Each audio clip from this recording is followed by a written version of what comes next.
قصة النهاردة عن شاب اسمه أحمد. شاب عادي خالص عنده 18 سنة، عايش مع والده ووالدته في شقة متوسطة. كان ولد هادي بيحب يقعد على النت، يلعب جيمز، يتفرج على أفلام.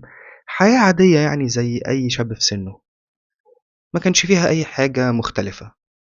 بس في ليلة من الليالي أحمد كان نايم من نوم عميق. فجأة لقى نفسه في مكان غريب، مكان ضلمة. الأرض فيها لونها غريب زي أحمر غامق كده، والسما فوقيه سودا. كان حاسس إن المكان ده مش من الدنيا خالص. وسط المكان ده شاف كائنات غريبة، كائنات شكلها مرعب، ملهاش أي وصف. في منها الضخم وفي منها القصير والرفيع وفي منها الطويل، وأجسامهم معوجة وضوافرهم طويلة زي السكاكين، وعيونهم حمرا وألوان بتتغير في الضلمة، وشوشهم مرعبة لدرجة فظيعة. فجأة الكائنات دي اتحركت ناحية أحمد بسرعة رهيبة وهي بتعمل أصوات مرعبة. واحد منهم وصل لأحمد ومسكه وبضوافره في ظهره من أوله لآخره.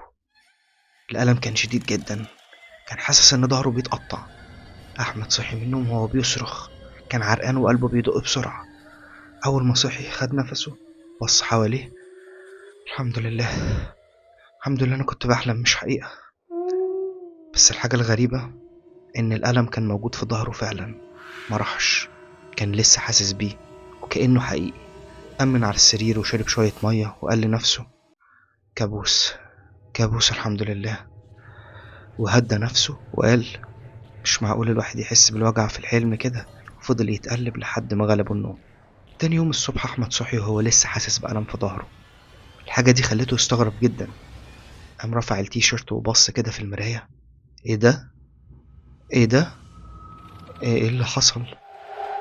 كان في ظهره فعلا آثار خربشة حقيقية، 3 خطوط طويلة من أول ظهره لآخره، والجلد مخدوش ونازل منه دم خفيف. أحمد اتصدم جدا، جري على والده ووالدته وهو مش مصدق اللي شافه. بابا، ماما، بصوا كده، شوفوا ده. أبوه وأمه اتصدموا من اللي شافوه. إيه يا ابني اللي في ظهرك ده؟ إيه يا أحمد ده؟ تخربشت نفسك إزاي كده؟ والله ما عملت حاجة، أنا كنت نايم، كل ده حصل في الحلم. إزاي يا ابني؟ مفيش حاجة اسمها كده. أحمد حكى لهم على الكابوس المرعب اللي شافه والكائنات الغريبة وإزاي واحد منهم عمل له كده. والده ووالدته معرفوش يقولوا إيه، كانوا في حالة ذهول بصراحة. أحمد قعد يدور على النت على تفسير للحاجات اللي حصلت دي.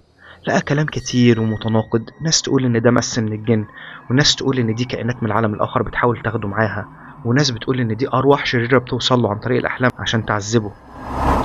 أحمد كان خايف ينام تاني، بس مع الوقت بدأ ينسى شوية شوية. قال لنفسه دي أكيد حاجة حصلت كده صدفة وخلاص. بعد حوالي أسبوع كان أحمد بدأ ينسى نهائي الموضوع ده. لكن في ليلة تانية شاف حلم تاني شبه الحلم الأولاني. المرة دي كان في مكان مختلف، كان مكان كله طين ووحل وريحته كريهة جدا. نفس الكائنات المرعبة هي ظهرت تاني، بس المرة دي مقربتش منه. كانوا بيتعاركوا مع بعضهم وأحمد كان واقف بعيد بيتفرج عليهم. أول ما صحي من النوم أول حاجة عملها بص على ظهره في المراية. قال الحمد لله، ما لقيتش حاجة، الحمد لله. بس لما بص على هدومه لقاها متوسخة بالطين، والبنطلون من تحت متوسخ بالوحل زي اللي كان في الحلم بالظبط. ايه ده؟ ايه اللي بيحصل ده؟ احمد اتجنن، ازاي الهدوم تتوسخ بالطين ومفيش اي طين في الشقة خالص؟ في الليلة دي احمد بقى بيشوف كل يوم حلم مختلف. مرة كأنه في مكان كله نيران ولهب، وكان يشوف الكائنات دي بتتصارع وسط النار، ولما يصحى يلاقي التيشيرت بتاعه محروق في كذا مكان. مرة تانية كان يلاقي نفسه في مكان بارد زي التلج، والكائنات برضه بتتخانق وبتتصارع مع بعض. ولما يصحى كان يلاقي الشباك مفتوح والأوضة باردة جدا، رغم انه كان متأكد انه قفله قبل النوم. وفي كل مرة كان بيلاقي حاجة غريبة حصلت في الحقيقة، حاجات في أوضته تتحرك من مكانها، علامات جديدة تظهر في جسمه أو هدومه تتغير.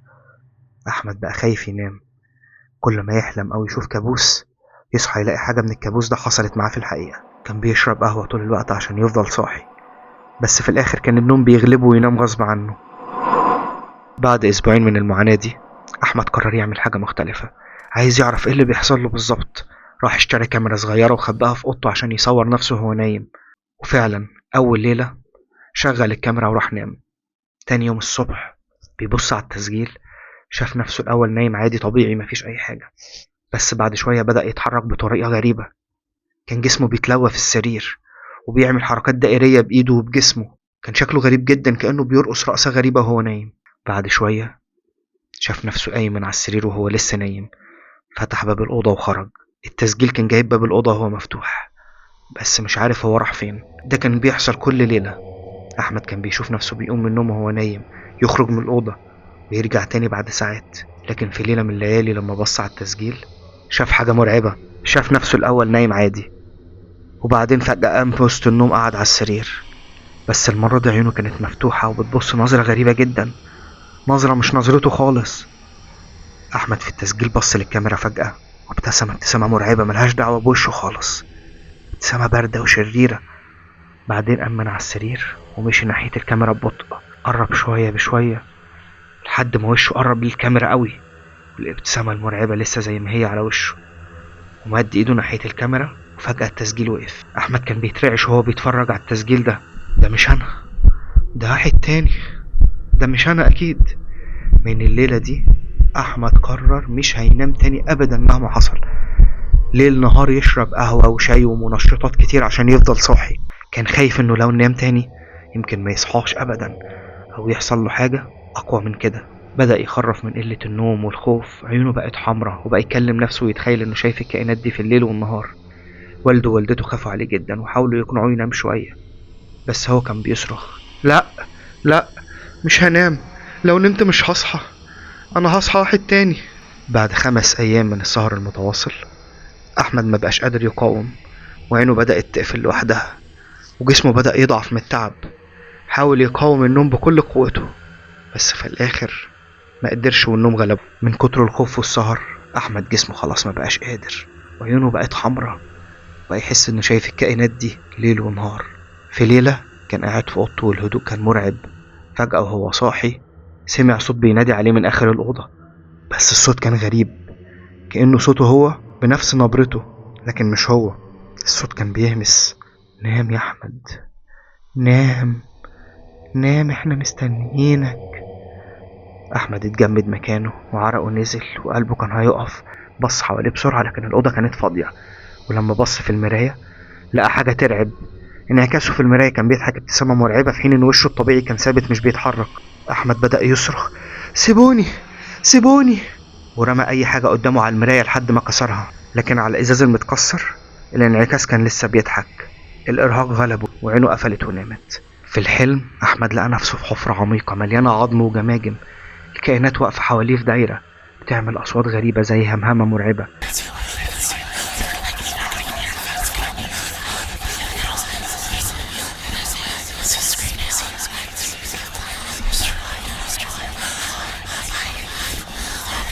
واحد منهم وأطولهم وأكترهم رعبا تقدم ناحيته، صوته كأنه حاجة غريبة متقدرش توصفها: كفاية مقاومة يا أحمد، كل ليلة كنا بناخد منك جزء ونسيب جزء مننا جواك، النهاردة هنبقى احنا وانت واحد.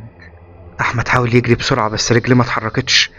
كائن مد ايده الطويلة وحطها على وش أحمد: من النهاردة مش هتصحى، هنصحى احنا من جسمك. في اللحظة دي أحمد شاف نفسه بيطلع من جسمه، شاف جسمه واقف قدامه بس عيونه بقت حمرة والابتسامة المرعبة ظهرت على وشه.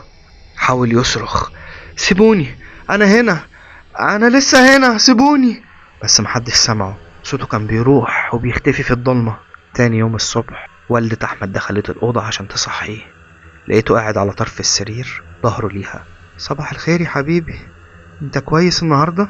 أحمد بصلها ببطء، ابتسم ابتسامة باردة وقال لها بهدوء مخيف: صباح الخير يا ماما. لكن الصوت كان فيه حاجة غريبة، مش صوته أبدا ولا صوت إنسان.